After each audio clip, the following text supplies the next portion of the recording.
आज के इस प्रोग्राम के अध्यक्ष मंडल, संचालक महोदय और इको गार्डन में उपस्थित प्रदेश के कोने कोने से आए हुए सभी किसान और मजदूर तथा ट्रेड यूनियनों के नेता, साथियों, वैसे तो कहने के लिए हमारे देश में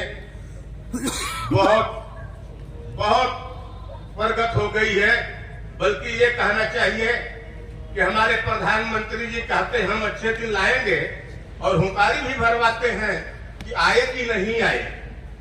वो उदाहरण मैं एक देना चाहता हूं उनके अच्छे दिन का, अपने आजमगढ़ का। आजमगढ़ में मंदुरी एयरपोर्ट के विस्तारीकरण के लिए जो पहले से जमीन ली गई थी उस पर उनका अपना बन गया था, सारा कुछ तैयार था, लेकिन विस्तारीकरण के नाम पर 8-9 गांव की उपजाऊ जमीन और वहां बहुत घनी बसगीत है, बहुत बड़े बड़े गांव है और नजदीक गांव, वहां जमीन बहुत कम है और लेकिन उपजाऊ जमीन है। उस उपजाऊ जमीन के ऊपर उनकी युद्ध दृष्टि पर यह पता ये चला कि उनका ड्रीम प्रोजेक्ट है।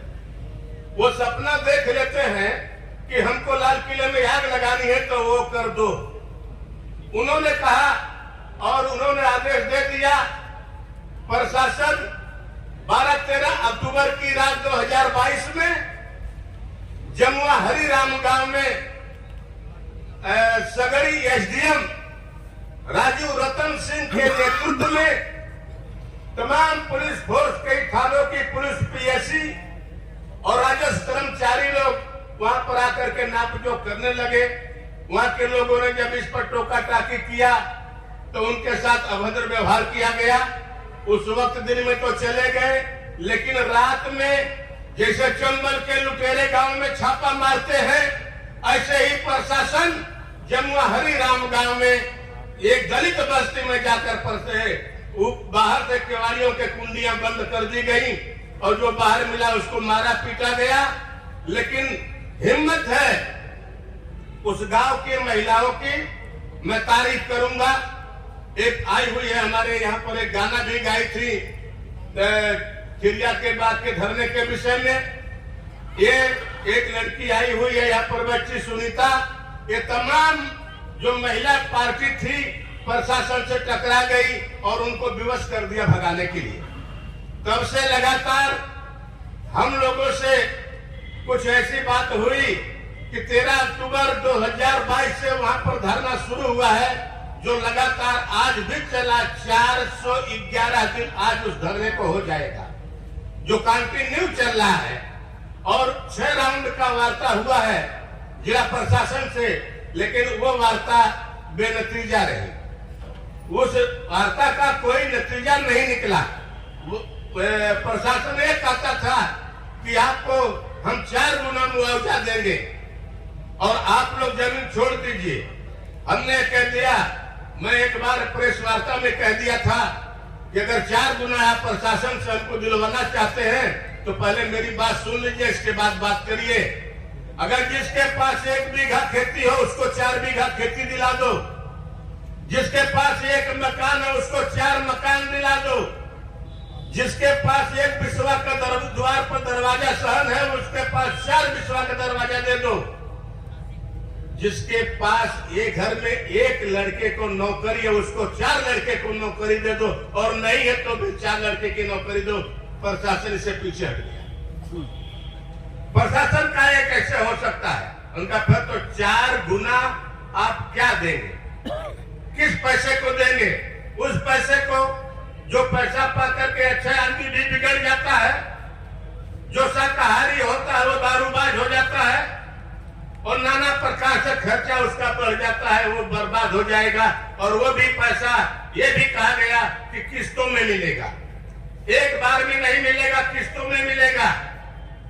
जमीन कहीं खाली नहीं पड़ी हुई है जो जाकर के लोग तुरंत वही ले लेंगे, ऐसा कुछ नहीं। हम लोगों ने कहा कि हम जमीन नहीं देंगे और इसी लड़ाई को हम लड़ रहे हैं।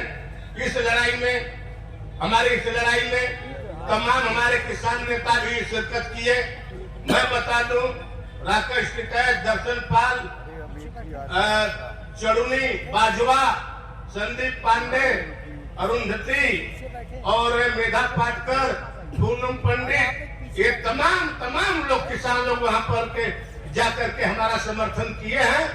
और मैं ये कह दूं कि आंदोलन हमारा जिस तरीके से चल रहा था, वह आंदोलन, मैं थोड़ा सा एक बात कह दूं कि कहीं न कहीं से बड़े परिवार में कहीं न कहीं विघटन की एक दरार हो ही जाती है। तो हमारे उस आंदोलन में कुछ ऐसे भी लोग थे जो गलत रास्ता अख्तियार करने लगे और आंदोलन में वो अपना व्यक्तिगत विचार थोपने लगे और ये कहने लगे कि जो हम कहते हैं उसी को करो। लेकिन हम लोग वहां पर लोकतांत्रिक तरीके से वहां पर अपना काम करे थे, जबकि हमारा 11 सदस्यीय अध्यक्ष मंडल है, 31 सदस्यीय कमेटी है। हम अपने अध्यक्ष मंडल में जो बात पास करवा लेते हैं उसी को हम लागू करते हैं। मैं एक बात और भी बता दूं कि संयुक्त मोर्चा हमारे सहयोग में किसान संग्राम समिति से हैं भाई दुखरन जी, उनको हमारे सहयोग में भेजा है। राजेश जी को भेजा हमारे सहयोग में। जयप्रकाश राय जाते हैं, वेद प्रकाश उपाध्याय जाते हैं और तमाम राम कुमार यादव, तमाम लोग जाते हैं, बलवंत सिंह, रामजीत सिंह और ये बनारस के तमाम साथी जाते हैं, अफलातून वगैरह। तो ये सब लोगों ने भी समर्थन किया।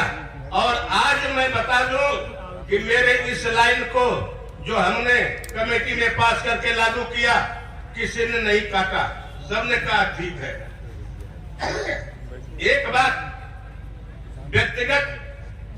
व्यक्तिगत विचार और व्यक्तिगत प्रभुत्व के लिए कुछ लोगों ने वहां पर अड़ंगेबाजी शुरू कर दिया, जिससे कि हमारे आंदोलन में एक दरार सी आई और उस दरार में मजबूर होकर के हमको ये कहना पड़ गया कि भाई देखो, जो हम लोकल है 8-9 गांव के लोग, ये अगर गांव कहते हैं तो ठीक है, अगर बाहर का कोई आदमी जो हमारा समर्थन करने आया था, अगर वो वहां करके हमारे आंदोलन को नुकसान करेगा, हम उसको बर्दाश्त नहीं करेंगे। इसलिए हमने उनको बाहर कर दिया। हम ऐसे लोगों को बर्दाश्त नहीं कर पाते। मित्रों, तमाम बातें हैं कहने के लिए। अब 14 महीने से आंदोलन चल रहा है, तो 2-4 मिनट में 10 मिनट में बात नहीं कही जा सकती। मैं एक बात आप लोगों से कहना चाहता हूं कि मैं आज जो यहाँ पर संयुक्त मोर्चे का 3 दिवसीय घेराव है, मैं समझता हूं कि संयुक्त मोर्चे के सारे घटक दल यहाँ पर आए होंगे। मैं सभी घटक दलों से निवेदन करता हूं और अपने क्रियावाद आंदोलन के सहयोग के लिए, समर्थन के लिए आप लोगों से उम्मीद करता हूं। और मैं चाहता हूं कि आप लोग हमारे उस आंदोलन को जो आज 14 महीने से चल रहा है उसको समर्थन दें, ताकि ये आंदोलन को हम सफल बना ले जाएं और एक मिसाल कायम हो हिंदुस्तान के अंदर।